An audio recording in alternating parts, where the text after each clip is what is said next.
Merci d'être avec nous sur les antennes de Trui TV et Watt FM. Vous êtes à votre émission d'analyse et de décryptage, le tribunal de l'actualité. 5e et dernière convocation de la semaine. Nous sommes également accessibles à travers les plateformes YouTube et Facebook. Je suis Adam Scalet Ouedraogo. Mesdames, Messieurs, bonjour. Bonjour également au juge de siège, Bernard Bougma, Geoffroy Baha. Bonjour. Bonjour Président Ouedraogo, bonjour juge Baha, bonjour Madame, Messieurs. Bonjour juge Bougma, bonjour Président, bonjour auditeurs et téléspectateurs. Pour cette dernière convocation de la semaine, 2 sujets sont enrôlés. La première est en lien avec la réconciliation nationale. Vous le savez, le ministre en charge justement de cette question était en face des médias hier pour donner justement sa feuille de route et décliner les grands axes de sa mission. Nous allons revenir là-dessus et permettre justement aux juges de donner un regard critique là-dessus. Nous allons également parler santé politique. Vous le savez, une quantité importante de poulet de chair impropre à la consommation a été saisie par les services compétents, c'était mercredi dernier, un phénomène devenu récurrent et qui interpelle. Nous allons en parler également à cette dernière convocation de la semaine, mais avant, nous allons comme d'habitude ouvrir cette émission avec la première fenêtre, les avant-propos.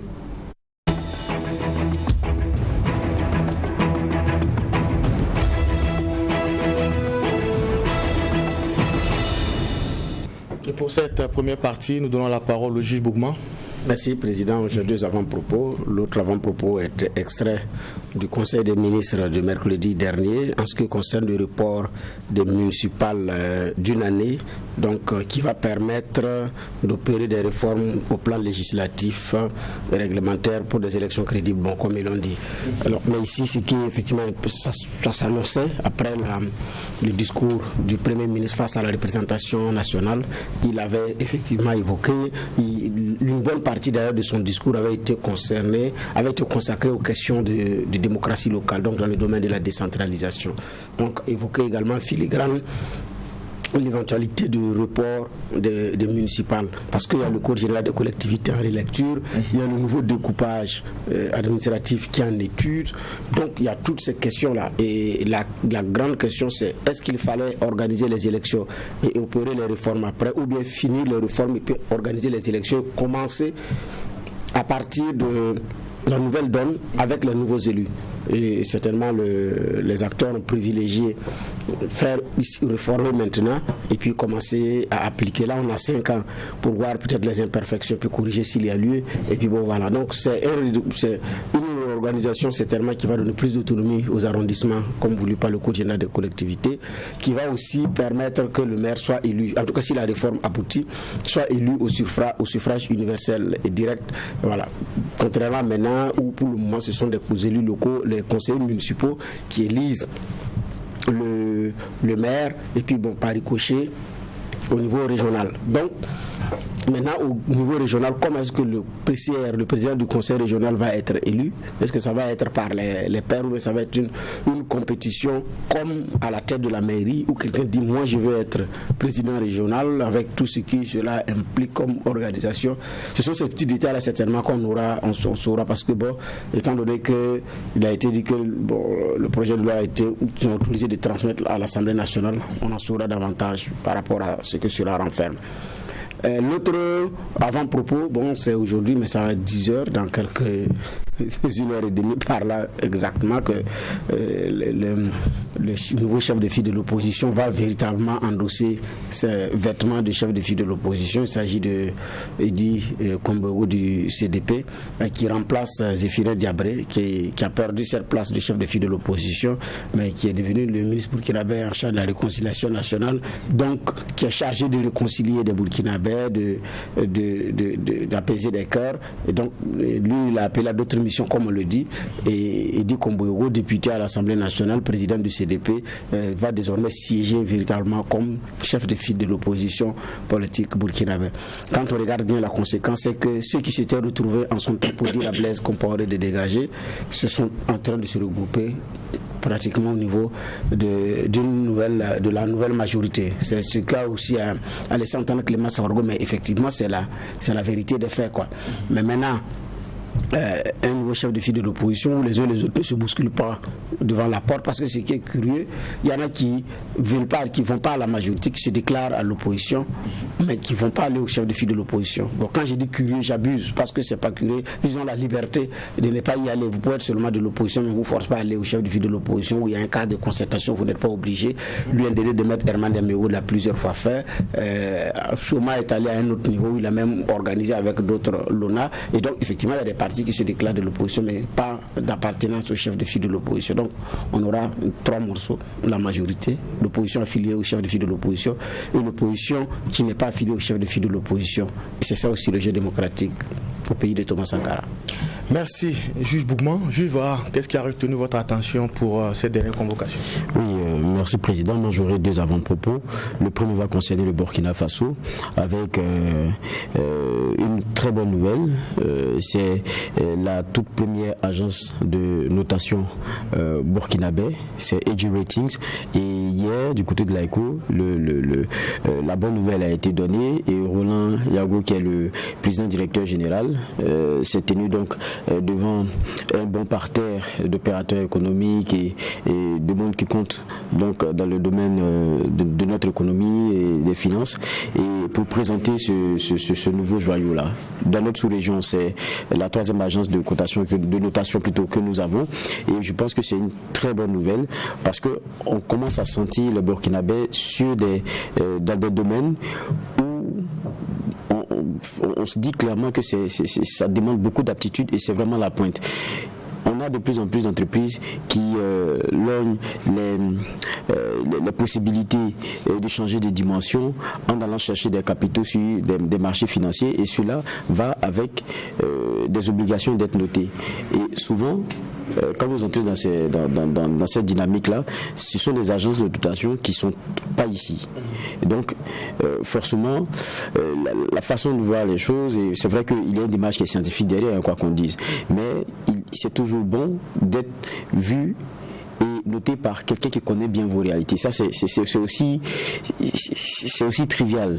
Donc, et il y a la fierté qu'il y a aussi derrière d'avoir un Burkina Faso qui est dans des changements de fond où aucun domaine n'est laissé ou conçu ou perçu comme étant celui qui est inaccessible. Je pense que c'est un challenge que ce monsieur Yago est en train de tenter, et ça demande évidemment qu'il y ait derrière un vrai soutien.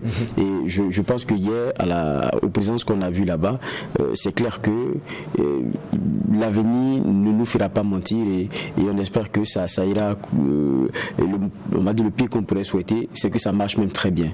C'était mon premier avant-propos. Deuxième avant-propos, et je termine parce que j'aimerais bien aussi qu'on le reçoive au tribunal pour comprendre un peu comment est-ce que ces agences-là fonctionnent, et comment elles notent, qui elles notent, et puis qu'est-ce qu'il y a derrière, pourquoi noter, et tout. Ça serait très intéressant, et je pense que nos auditeurs, nos téléspectateurs auront leur lanterne éclairée. C'est très intéressant. Qu'on vient de prendre. Voilà, je pense qu'on va, comme c'est vous le président, je compte sur vous pour que les choses soient mises en œuvre, parce que c'est quand même une fierté, quoi qu'on dise. Et puis j'ai un deuxième avant-propos. Le deuxième avant-propos que je voulais, ça concerne notre continent, mais aussi la France, avec ce débat hier jeudi de députés français sur la présence des forces françaises, notamment au Sahel.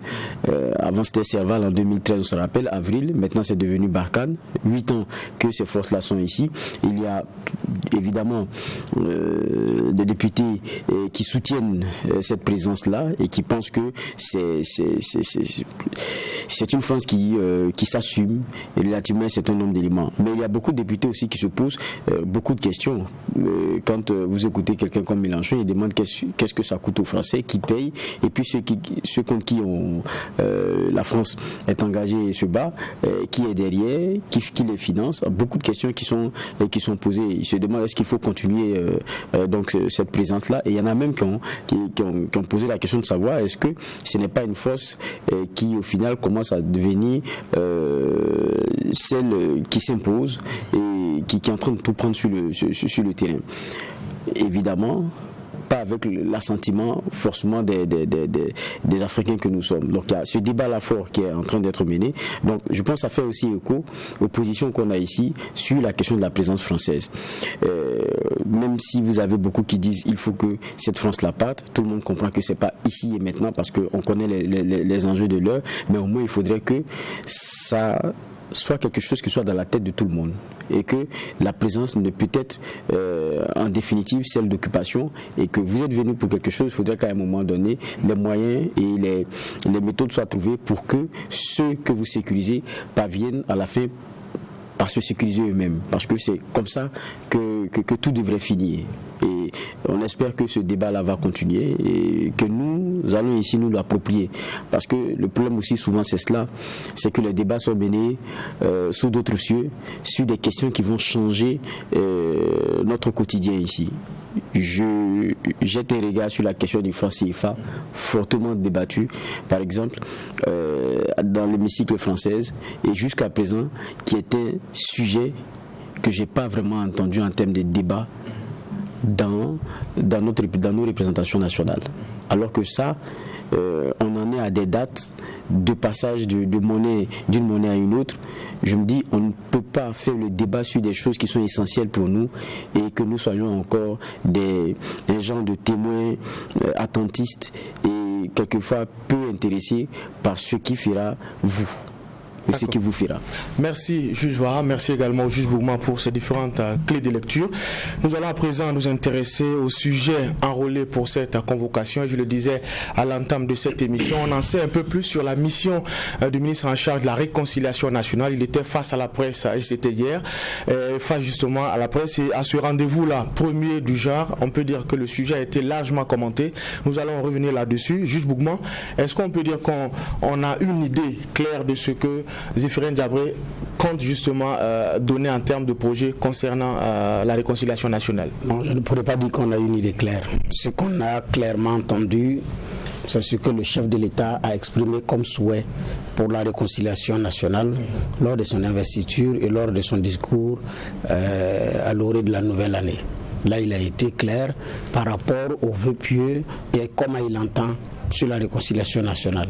Ça ne va pas se résumer, je résume, mais ça ne va pas se résumer à réconcilier 2 ou 3 personnes, mais à déposer les jalons, c'est-à-dire les bases d'un Burkina, je ne sais pas s'il faut dire nouveau ou meilleur, voilà, donc fondé sur la vérité, sur la justice, fondé sur la vérité, la justice, et puis bon, pouvoir se réconcilier et puis avancer. Donc, en même temps qu'on s'occupe de penser les cœurs, on s'occupe de comment est-ce que nos rapports sociaux vont avoir lieu pour mettre fin à la discrimination, pour mettre fin à la stigmatisation et pour mettre fin à tout ce qui touche à notre vivre ensemble. Quand on sait que aussi pour des individus qui vivent sur une même terre, c'est difficile qu'il n'y ait pas d'écueil, de vivre ensemble. Ça, ce n'est même pas possible. C'est humain. On dit en tout homme, il y a des homéries. Donc, mais maintenant, qu'est-ce qu'on peut lâcher comme laisse pour pouvoir avancer? Et puis bon, je pense que c'est ça, beaucoup ça l'important. Mais maintenant, il nomme un ministre qui s'occupe des questions de la réconciliation nationale. Un ministre qui commence à travailler, qui reçoit à tout vent, qui effectivement qui ne chôme pas. Donc qui rencontre beaucoup, qui écoute beaucoup, donc certainement qui est en train effectivement d'écouter. Donc certainement qu'en écoutant, il note. Et je me dis peut-être que c'est après tout ça que la forme va prendre. Sinon pour le moment, et peut-être d'ailleurs ce serait très tôt, de dire qu'on sait où il veut aller. On sait que l'objectif c'est la réconciliation, mais on va passer par quoi? Par la justice classique, une nouvelle forme de justice, ou une façon de faire, des états généraux, forums, je ne sais pas. Même si tout ça, ça a été évoqué dans le discours du Premier ministre devant les députés, où il a parlé de l'institution d'une journée de la cohésion sociale, de la tenue d'un forum sur ces questions-là, de l'ouverture d'un dialogue entre les acteurs politiques et au niveau de la société civile. Bon, il y en a qui abusent, qui parlent de dialogue social. Le dialogue social, c'est beaucoup plus pour les travailleurs. Donc, ce n'est pas pour les autres aspects de la société, problèmes où il faut parler de crise, non. C'est beaucoup plus pour les travailleurs. Mais maintenant, par rapport à où est-ce que M. Diabré va aller, pour le moment, j'ai dit bien pour le moment, on ne sait pas parce que la feuille de route n'est pas arrêtée et un contenu avec son contenant, nous ne sommes pas encore clairement montré. Alors, à travers justement les échanges avec les hommes de médias, ce qui est ressorti, c'est notamment la nécessité de passer par la case justice, et il a dit que ça ne sera pas une prime à l'impunité. Déjà une réaction là-dessus, juge Va. Bon, ça, je crois qu'il y a... C'est pas maintenant qu'il a commencé ces consultations, ces rencontres, et je suis convaincu que des mouvements et associations ou groupements qu'il a reçus, il a bien dû comprendre que la question de justice est chère à une bonne partie de Burkinabé et à une bonne partie de ces groupements, associations et autres. Donc, et puis on a aussi, quoi qu'on dise, la question de la réconciliation qui est d'abord portée par le chef de l'État et qui en avait fait l'un de ses points principaux lors de la campagne. Et il y mettait évidemment la question de justice et il rassurait que ça ne se ferait jamais sans. Donc, même quand on a un ministre plein qui est chargé de ces questions-là, il ne peut pas marcher hors sillon. Ça, c'est déjà aussi clair que cela. Donc, c'est pas une surprise qu'il le rappelle aujourd'hui, et ça permet de rassurer les uns et les autres qu'on ne va pas sacrifier sur l'autel d'une certaine réconciliation toute justice à donner à des victimes.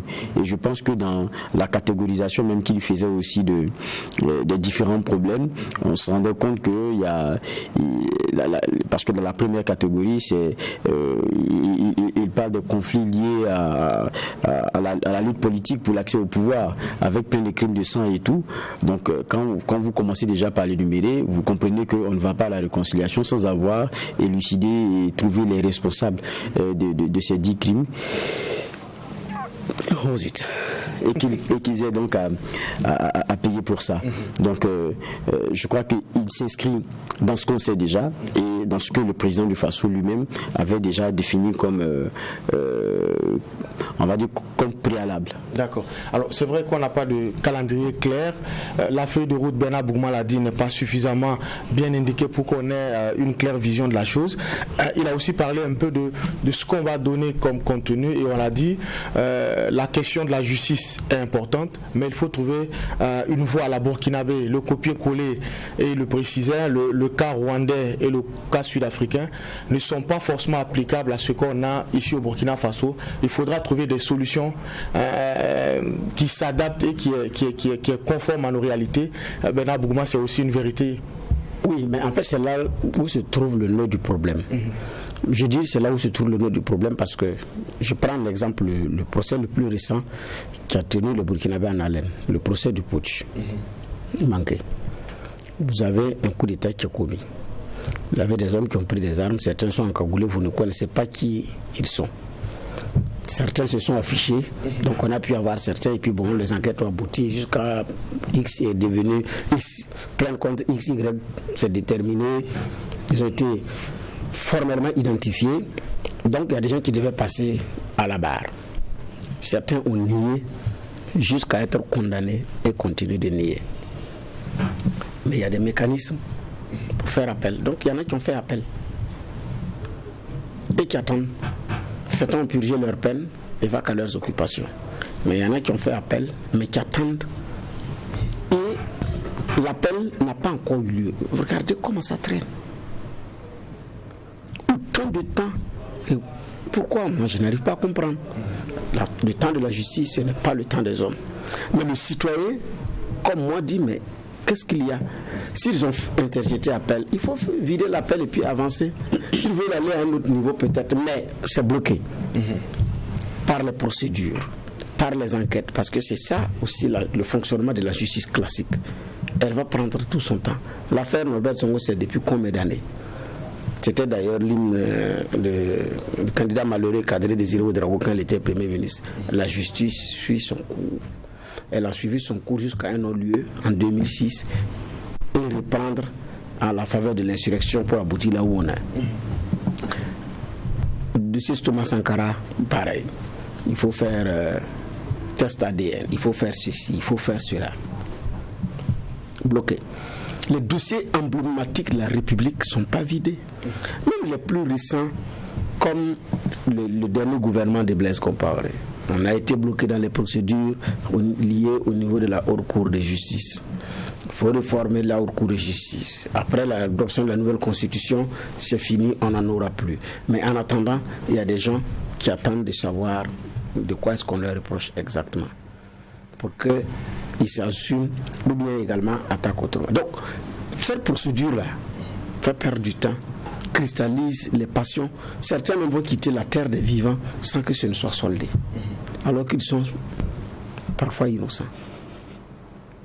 Donc, mais là, la question qui se pose, c'est quoi? Est-ce que c'est un manque de volonté de vider? C'est vraiment le chemin de la justice qui est difficile, qui est comment on appelle ça? Son mécanisme qui est compliqué? Ou bien c'est une mauvaise foi? Parce que pour les dossiers emblématiques, ceux qui réclament justice disent également qu'il faut juger ceux qui ont bloqué les dossiers volontairement. Parce qu'il y en a qui sont arrivés à se dire que les dossiers sont bloqués volontairement par les gens. Et donc il faut que ces gens-là aussi subissent la rigueur de la loi pour savoir que ça ne se fait pas. Ça, c'est aussi notre niveau d'appréciation. Donc, maintenant, est-ce qu'il faut trouver une autre forme de justice qui ça va s'appeler quoi? Beaucoup ont disserté là-dessus. Il y en a qui ont produit de la documentation. Des étudiants d'ailleurs ont fait leur thèse ou leur mémoire. Leurs travaux se sont basés sur cette affaire de justice transitionnelle ou je ne sais pas, il y en a qui pour galvauder disent transactionnelle. Ça c'est pour galvauder quoi. Mais certains disent, mais d'autres également vous disent quand la justice commence à prendre des qualificatifs, c'est quand même un problème. Parce que la justice ne doit pas prendre des qualificatifs. Parce que c'est ça ou c'est pas ça. Mais quand on doit qualifier la justice de ceci ou de cela, c'est que il y a des choses qu'on cache mal. Sinon ça ne devrait pas l'être. Effectivement, nous sommes dans une telle situation. Alors que on a loupé le tournant en 99 avec le rapport du Collège des sages. Le rapport était pertinent. Le travail était bien fouillé. Ce qui a manqué, c'est le courage de faire assumer à certains leurs responsabilités devant l'histoire. Et aujourd'hui, on était passé à autre chose. Ça nous a rattrapés aujourd'hui. D'accord. Donc, pour conclure, quelle forme de justice trouver? Est-ce qu'il faut trouver une solution à la burkinabé? Et laquelle solution? Franchement, je ne sais. Nous sommes arrivés à un endroit, à un carrefour où on ne sait plus quelle direction prendre. D'accord. Alors c'est vrai que Geoffroy rappelait tantôt les différentes catégorisations qui ont été données par le ministre en charge de la réconciliation nationale lors de ce rendez-vous avec la presse. Alors je rappelle un peu, il en a trouvé 5. Il y a le cas de crimes de sang liés au dossier politique. On parle de 145 dossiers. Il y a les conflits communautaires. On dénombre, en tout cas selon les chiffres du ministère, 1671 cas recensés. Il y a les cas liés au terrorisme. On a les conflits entre l'État et les administrés. On parle de 4800 dossiers. Et il y a également le ressenti de la gouvernance globale et de l'État. Alors, quelqu'un l'a dit lors d'une interview, que si on doit forcément vider ces dossiers, on aura plus de 100 ans avant de satisfaire toutes les parties. Est-ce qu'à un moment donné, il ne faut pas une dose de réalisme? Oui, il faut une dose de réalisme, et je pense que Djabri Zéphiré, il en est conscient. Il dit quelque chose qui est intéressant, c'est que le Burkina n'a pas un problème de réconciliation, mais il a plusieurs problèmes de réconciliation. Donc, quand vous voyez, lorsqu'on ne met pas tout dans le même panier, ça veut dire qu'on ne va pas à la réconciliation dans les différentes catégories de la même façon. Voilà pourquoi peut-être qu'il dit on n'a pas un problème de réconciliation, mais plusieurs problèmes de réconciliation. Ça veut dire que lorsque vous dissociez vous faites une certaine typologie, une dissociation des différentes typologies de problèmes, vous comprenez clairement que pour parvenir à la solution, il va falloir passer par des moyens et des chemins qui sont peut-être différents. Et les 5 catégories, vous les avez énumérées de façon très claire. Et ce qu'on a eu dans les différentes luttes pour les questions politiques et donc accéder au pouvoir. Deuxièmement, il y a les conflits communautaires. Et troisièmement, il y a les cas liés au terrorisme. Et puis quatrièmement, on a l'État et les administrés. Et puis dernièrement, les questions de gouvernance. Donc, pour ces différents problèmes, on ne parviendra pas à la réconciliation de la même façon. Quand vous prenez le premier des cas, celui politique, vous verrez que dedans, il y a plein de crimes de sang et il y a des dossiers emblématiques. Vous prenez dans le conflit communautaire et regardez les deux cas les plus patents où on est au-dessus de 1000 énumérés. Vous regardez, le premier c'est sur la question des terres, c'est d'abord sur les questions foncières, et le deuxième élément c'est sur encore les questions éleveurs, agriculteurs. Donc vous voyez que la terre est centrale. Donc il y a les textes, la question des textes, il y a un certain nombre d'éléments à élaguer là-dedans. Et puis il y a les comportements qu'on a eu pendant un certain nombre pendant plusieurs temps, qui ont mis des personnes, pas seulement en conflit avec l'administration ou quoi que ce soit, mais en conflit avec quelquefois même des gens de la famille ou bien d'autres personnes ou bien des communautés. Donc ça, on ne les règle pas de la même façon. Je crois que c'est important quand Zéphirine dit qu'on a plusieurs problèmes de réconciliation. Parti comme ça, ça permet d'élaguer de bonnes pistes. Maintenant, il y a un propos qu'il tenait avec lequel je ne suis pas forcément d'accord, lorsqu'il disait qu'on avait déjà tenté plusieurs fois le vocable de réconciliation et tout, et que ça n'avait pas marché parce que ce n'était pas vraiment inclusif, et que cette fois-ci sera la bonne parce que c'est plus inclusif. Je crois que ce n'est pas ça le problème. Bernard le disait tout à l'heure, avec ce qu'on a eu comme travail fait par nos sages en 99, lisez et regardez dedans, vous allez voir que si on s'en tenait à ce qui avait vraiment été proposé, si c'est ce qui avait été fait, on ne serait pas aujourd'hui là où on est. Donc ce n'est pas le problème du caractère inclusif. En ce moment, il y avait aussi dans l'approche ce caractère inclusif-là. Mais quand on a fini de coucher ça sur le papier, ceux qui doivent mettre les choses en pratique, parce que c'est eux qui sont au pouvoir, ont choisi dedans ce qui les arrange et puis ils ont laissé ce qui les dérange. Donc le problème n'est pas de pouvoir trouver la stratégie, mais c'est d'avoir le courage de l'appliquer. Parce que au sortir de 99, c'est ce courage-là qui a manqué. Et ce qu'on pourrait souhaiter, c'est que pour cette troisième tentative, on soit sincère, courageux et pas dans les calculs. Je crois que c'est à cela qu'on pourra avoir à la fin la réconciliation tant attendue. Parce que tous les Burkinabés ne font pas que regarder. Et c'est là où c'est intéressant. Parce que c'est facile de s'asseoir et puis critiquer. Non, quand on dit réconciliation, ce n'est pas Zéphirine Diaby qui est en train de travailler et puis on va regarder. Ce n'est pas Roch Kaboré le président qui est en train de travailler et puis on va regarder. Non. Ça deviendra ce que nous aurons tous voulu. Si on s'est mis en marge, ça va donner ce que ça va donner. Donc l'échec sera l'échec du Burkinabé à se réconcilier avec lui-même. Ça, il faudrait qu'on le comprenne. Parce que si certains se disent qu'on attend on attend de se gargariser de l'échec de l'autre sur cette question, et puis dit qu'on avait dit que la réconciliation n'allait jamais réussir, c'est que nous-mêmes on n'a pas compris la dynamique profonde de la chose. Tout le monde a intérêt aujourd'hui à ce qu'on a vu à Yirgou ne se répète pas.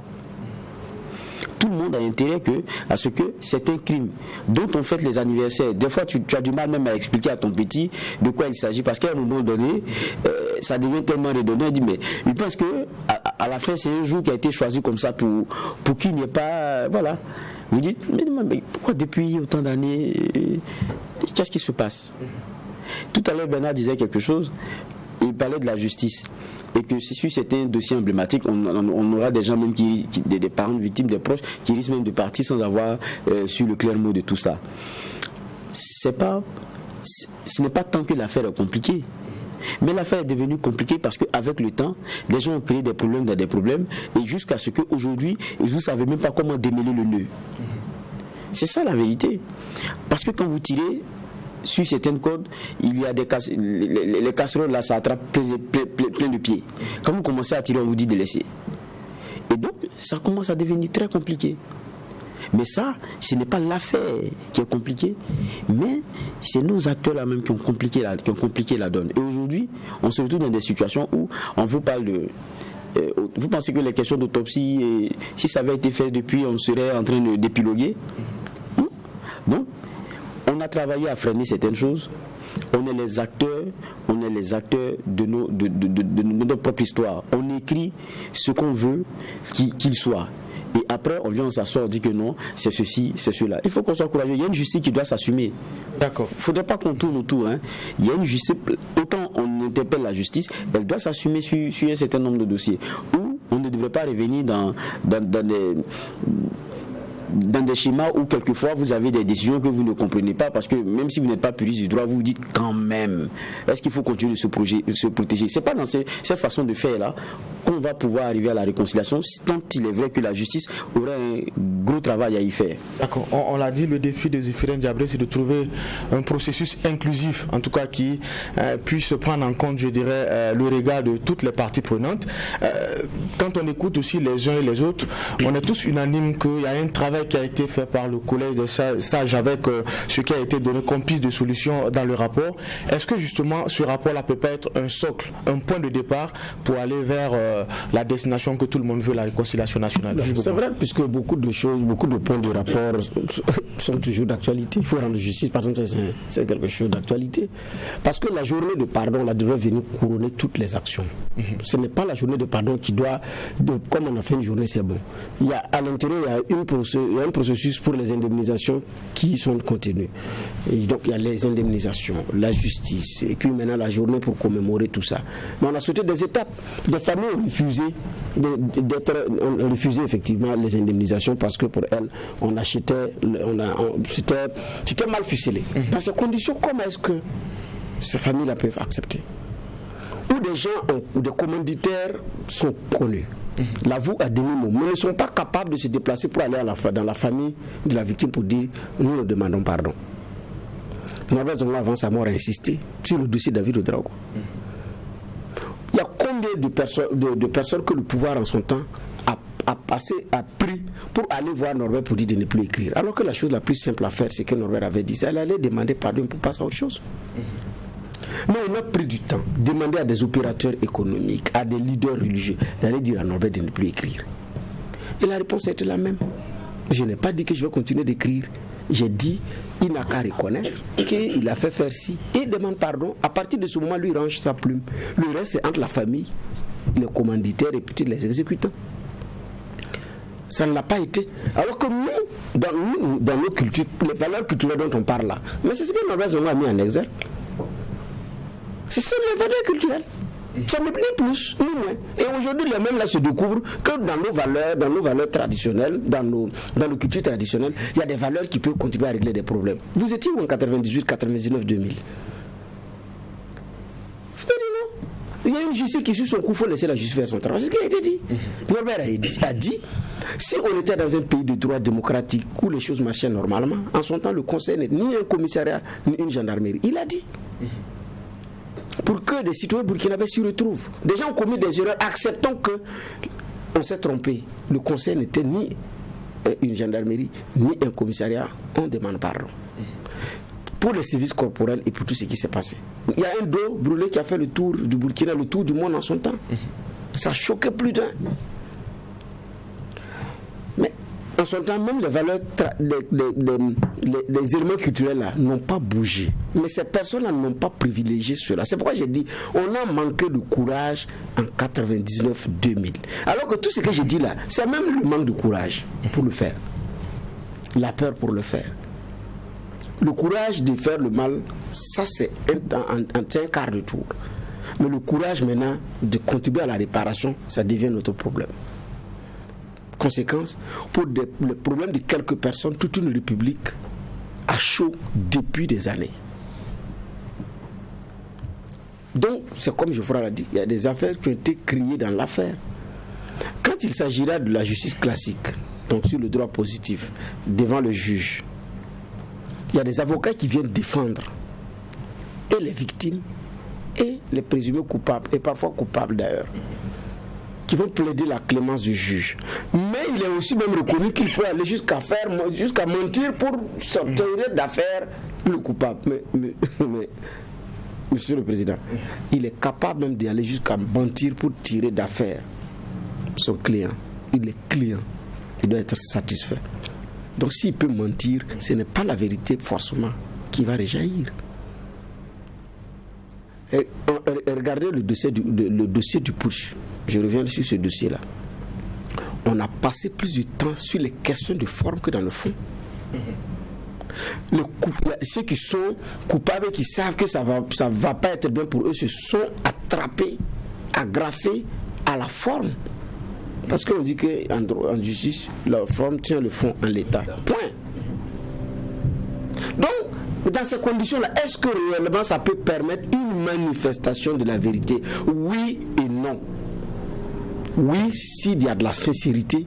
Oui, si celui qui dit, voilà. Mais non, s'il y a toujours de la manipulation là-dedans. Parce que soit ça n'implique pas lui seul. Parfois c'est ça. Parce que vous pouvez assumer pour vous, mais pour les autres, vous ne pouvez pas assumer. Si c'est quelqu'un de plus important qui vous a donné l'ordre, et vous savez qu'en déballant un certain nombre de choses, vous exposez des gens, ceci ou cela, ça devient difficile. Certaines autorités étaient mal à l'aise quand leur nom avait été donné comme témoin dans le dossier du putsch.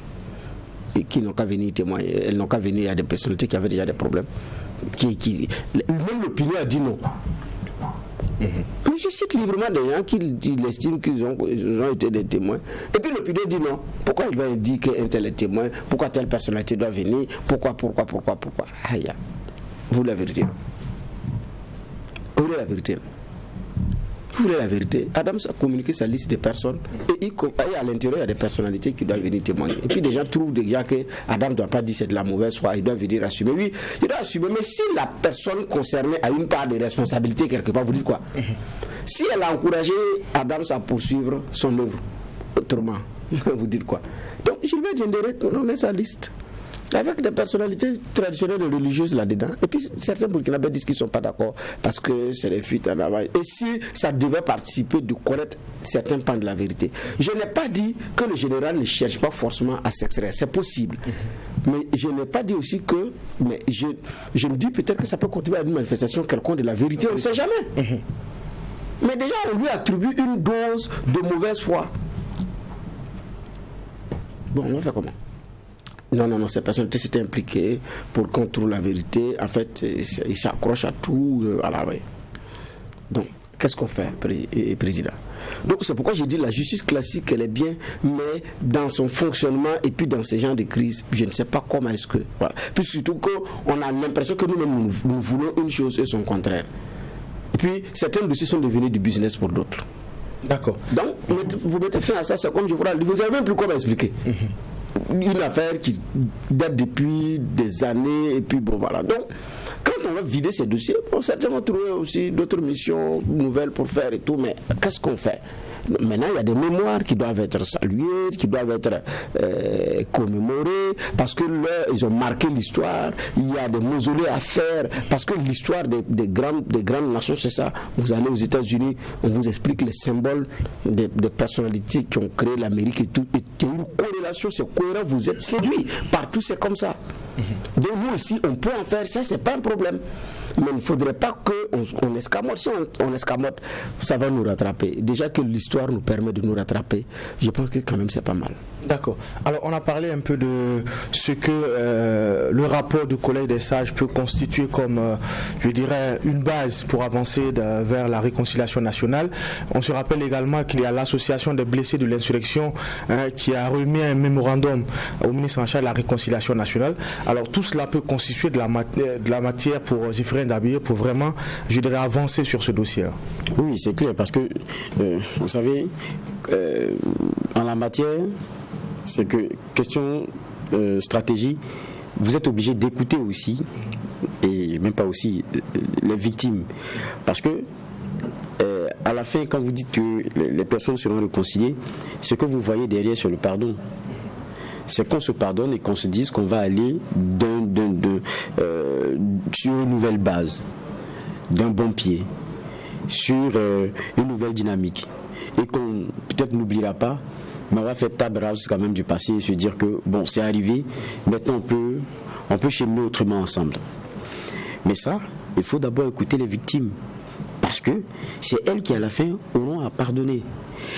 J'ai dit comparaison n'est pas raison, mais faire des parallèles n'est pas des raisons. Ailleurs où ils ont essayé d'autres formes de justice, on parle transitionnelle ou quoi que ce soit. Ils ont eu leur façon de l'adapter à leur réalité. Mais partout, la justice a eu à faire son travail. Et puis, je dis encore qu'il ne faudrait pas oublier, il y a eu des auditions dans lesquelles vous avez les bourreaux qui ont raconté dans le détail ce qu'ils ont eu à faire, qui ont assumé devant l'histoire et devant leurs contemporains ce qu'ils ont fait. Ils ont pleuré, eux, avec leurs victimes, et après, les victimes ont décidé qu'on va passer à autre chose. Mais si vous n'avez pas reconnu, si vous dites que d'ailleurs même ce qui s'est passé là, c'est rien, ça aurait pu être pire, je t'ai raté, vous voulez qu'on arrive à quelle réconciliation? Si la victime se rend compte que dans le processus, on passe tout par perte et profit et que son sentiment n'est pas celui-là qui est pris en compte, il aura problème. Parce qu'il ne faudrait pas résumer la chose au premier point, où on regarde les acteurs politiques et les frictions qu'ils ont eues au fil du temps dans leur lutte d'accès à Koussiam. Si ce n'est que ça, ce n'est pas la peine. Le palais des sports là, il n'est même pas assez grand. On les réunit là-bas, ils vont se parler, ils vont ressortir. Mais il s'agit de tous les Burkinabés. Donc, pour moi, la question elle est plus difficile, elle est plus complexe. Ce n'est pas une réconciliation, c'est plusieurs réconciliations. C'est à prendre toutes les sensibilités en compte et puis c'est les écouter. Je pense que la démarche des Zéphirine Diabel est intéressante. Maintenant, le problème aussi, c'est que jusqu'à présent, la vraie stratégie, on ne l'a pas. À chaque fois qu'on sort, c'est pourquoi est-ce qu'il faut qu'on se réconcilie. On rappelle l'histoire qui est la nôtre. On rappelle les écueils que nous enregistrons. On rappelle les quelques problèmes et les quelques éléments qui concourent à ce qu'aujourd'hui, on devrait être convaincus tous à aller à la réconciliation. Il n'y a pas un Burkinabé qu'il faille encore convaincre. Parce qu'on ne vous raconte pas votre mal, vous le vivez. Maintenant, le problème, c'est qu'on va là-bas comment? Maintenant, on nous dit qu'il y a plusieurs réconciliations. On a stratifié les différents problèmes qu'il y a. Bien, mais on y va comment? Pour les crimes de sang et tout, dans la première catégorie. On règle ça comment? Est-ce que c'est une solution socio-politique? Auquel cas, vous aurez des personnes qui vous rappelleront que mettez judiciaire là-dedans. D'accord. Alors, des questions qui auront certainement réponse lors des prochaines sorties du ministre Zéphirine Diabel que nous allons certainement convoquer au tribunal de l'actualité pour donner d'autres clés de lecture. Nous allons avancer en abordant le deuxième sujet qui a été retenu pour cette convocation. Nous allons parler santé publique avec une quantité importante de poulet de chair impropre à la consommation qui a été saisie par les services compétents. C'est pas un fait nouveau. Plusieurs fois, les journalistes ont été justement appelés pour couvrir des destructions de produits impropres à la consommation. Bernard Bougman, avec ce qu'on a comme élément concernant ces dossiers-là, finalement, est-ce qu'on ne va pas vers une banalisation de la sécurité alimentaire et même de la santé des Burkinabés? Non, ce n'est pas une banalisation. Ce sont des hommes qui font des affaires sur le dos des autres. Et également qui exposent la vie des uns et des autres, c'est une contrebande. Ce n'est pas seulement l'apanage du Burkina, c'est une contrebande. Il y a plusieurs pays qui vivent et qui souffrent de ce phénomène-là. Et voyez-vous, il n'y a pas que le poulet avarié. Il y a l'histoire de ce thé-là qui circule ces derniers temps où le ministère du Commerce était obligé de sortir. Au Mali, il y avait déjà eu une sortie dans ce sens. Donc, c'est-à-dire que c'est une contrebande. C'est comme la drogue. C'est des cartels, c'est des ramifications, c'est des réseaux, c'est des gros bonnets. C'est la même chose. Mais ici, c'est un produit de consommation grandeur nature. Quand on parle de poulet à Ouagadougou, voilà, le Burkina est un pays comme d'autres, et Ouagadougou est réputé pour être la capitale du poulet braisé et tout. Donc quand on parle de poulet, ça touche beaucoup. Vous partez au restaurant pour manger, il y a de la viande, souvent il y a du poulet ici. Vous faites une sortie autour d'un pot, il y a du poulet. Donc c'est ce qui fait que ça retient l'attention des uns et des autres. Sinon, cette affaire fait partie également des autres affaires de contrebande, de produits divers. Soit la consommation est destinée à une élite, comme la cocaïne, parce que ce n'est pas n'importe qui peut en prendre, compte tenu de la rareté, de la cherté. Maintenant, il y a les autres substances qui sont à portée de main, je ne vais pas également citer. Donc, mais ici, je dis, c'est beaucoup plus visible parce que ça touche un produit de consommation à grande échelle. Voilà. Maintenant, est-ce qu'on ne va pas voir une banalisation? Non. On doit travailler à une prise de conscience. Il y en a qui ne vont pas toujours se gêner de faire du commerce et de faire ce genre de trafic. Voilà. Donc, voyez-vous même que, même dans le domaine des mines, le cyanure et les explosifs pour les mines, comment est-ce que, à l'arrêt, on a vu ce qui s'est passé? On pensait que les uns et les autres avaient tiré les sons. Mais après, on a eu un autre bâtiment qui a soufflé comme ça. Et le contrebandier qui avait été pris en chasse avec une importante cargaison effectivement d'explosifs destinés aux mines. Au Sahel, au nord, l'année dernière, en 2020, il y a eu également cette importante saisie-là. Donc la réalité aussi, il y en a qui en font un business avec tous les risques et qui ne se gênent pas de compromettre la vie et l'avenir des uns et des autres, la santé des uns et des autres. Il appartient maintenant à l'État de créer les conditions pour que ça n'arrive pas. Mais il appartient aussi aux citoyens de se responsabiliser. Où je mange, qu'est-ce que je mange? Parce qu'il y a aussi une responsabilité individuelle, mais accepter aussi d'énoncer. D'accord. Alors, juste voilà, certains estiment que le phénomène a la peau dure parce qu'on n'a pas un arsenal juridique assez contraignant, assez dissuasif. Bon, là-dessus, je pense que c'est pas forcément ça. C'est que, à la vérité aussi, on a beaucoup de commerçants véreux, peu soucieux d'abord des textes, et puis, ça, je dirais même pas d'abord, peu soucieux de ce qu'ils pourraient créer comme problème à leurs concitoyens. Je ne vais pas vous rappeler les affaires Coca et machin, on a vu beaucoup de choses ici. C'est-à-dire qu'on commerce des éléments dont la dangerosité, des fois, n'est même pas étrangère à celui qui les fait entrer. Donc, il y a une question de responsabilité, et puis il y a une question de méchanceté. Ça, il ne faudrait pas qu'on se leurre. Quelquefois, ce n'est pas la méprise même des textes. C'est juste l'envie de se mettre plein les poches avec beaucoup de facilité. Et puis tirer aussi le meilleur parti de caractère poreux quelquefois de nos frontières, et puis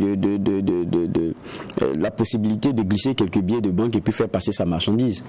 C'est tout ça que nous payons. Mais en même temps aussi, quand on veut avoir plus de recul sur l'affaire des volailles, parce que n'oublions pas aussi que le Burkina, c'est quand même un pays fort consommateur de volailles. Ouagadougou, c'est 60 000 têtes par jour qui sont consommées, 100 000 les jours de fête. Donc vous vous rendez compte que c'est énorme.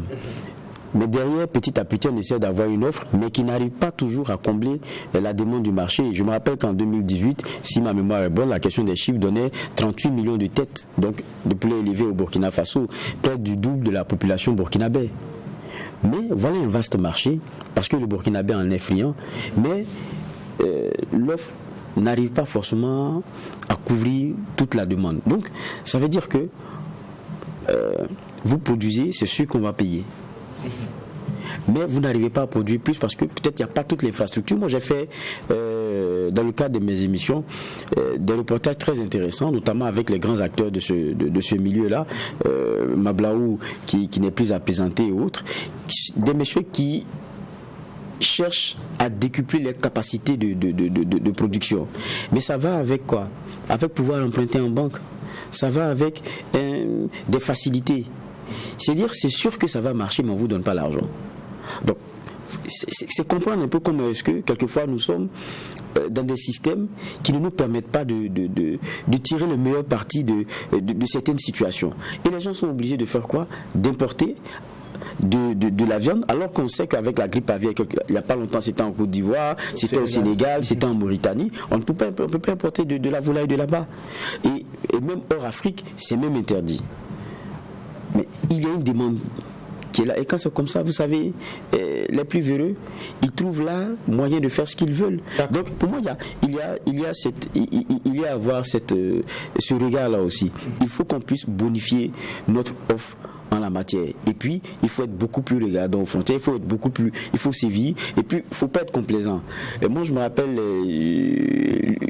lors de l'une des saisines, il y avait le directeur de la santé qui disait que, normalement, pour ce qui est de la viande, son transport devait se faire à en gros 18 degrés.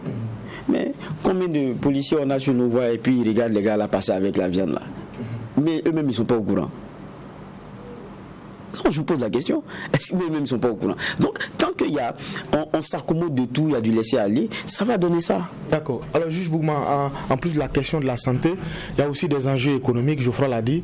On a également un marché à protéger. Est-ce que des mesures ne doivent pas être prises dans ce sens-là? Les mesures existent. Les mesures existent. C'est pourquoi la douane est là pour ça. Je pense que c'est déjà la porte. Donc, garder ceux qui veillent sur les portes d'entrée. Donc, la douane est déjà là. Il y a toute une réglementation. Même si vous voulez vendre des aliments, comme on appelle ça, de cette nature, il y a toute une procédure. Vous avez vos agréments, vous avez vos papiers, tout et tout. Il y a les produits qui sont autorisés à rentrer au Burkina et les produits qui ne sont pas autorisés à rentrer au Burkina. Tout le mécanisme législatif, il existe. La contrebande à la peau dure. Et aussi, il y a parfois la porosité des frontières et un seul État ne peut pas. Il va falloir l'intelligence, comme on appelle ça, la collaboration aussi des autres États. Et donc, la réalité aussi, elle est là, implacable. Parce que les premières informations que j'avais vues, c'est qu'ils n'ont pas de documents qui les autorisent effectivement à vendre et donc à importer. Et parfois, ce n'est pas la qualité aussi de la marchandise qui est mise en doute.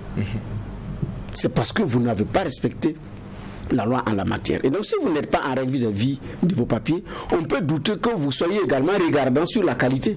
Parce que les deux, normalement, devraient être liés. Mais on n'a pas ça. Compte tenu de la contrebande, je dis bien. Parce qu'il y en a qui veulent rentabiliser, donc qui fraudent pour entrer, pour pouvoir vendre et puis éviter de payer des taxes. Donc, il y a cette contrebande-là aussi, je dis bien qu'il y a la peau dure, mais naturellement avec la complicité même des Burkinabés. Ça, en général, c'est de la complicité. Parce que si il y a une prise de conscience et puis il y a de la dénonciation, ça n'allait pas être comme ça. Parce que ces messieurs-là, ceux qui sont dans ce domaine, ont des magasins, ont des lieux de stockage, ont des gens qui les conduisent, qui indiquent le chemin, tout. Eux ont des gens qui sont receleurs, qui les prennent pour vendre. La livraison qu'il allait aller faire, est-ce que celui qui va prendre pour sa restauration s'est assuré, ou celle qui va prendre là, est-ce qu'elle s'est rassurée que c'est propre à la consommation et que monsieur ou madame qui vend ces produits a des papiers pour le faire? C'est pas son problème. Ah, c'est mon livreur, c'est mon client, en tout cas il est réglé, et puis bon, on passe à autre chose. Un matin, vous découvrez que c'était impropre à la consommation. Vous-même, vous êtes rendu coupable de la complicité. D'accord. Merci, monsieur les juges. Merci pour ces différentes clés de lecture. C'est justement avec cette interpellation que nous allons mettre un point final à cette dernière convocation de la semaine du tribunal de l'actualité. On se donne rendez-vous lundi, prochain rendez-vous avec la conviction qu'aucune actualité ne mérite d'être condamnée sans être jugée. Excellente journée à vous tous, chers téléspectateurs et auditeurs de Truth TV et Watt FM.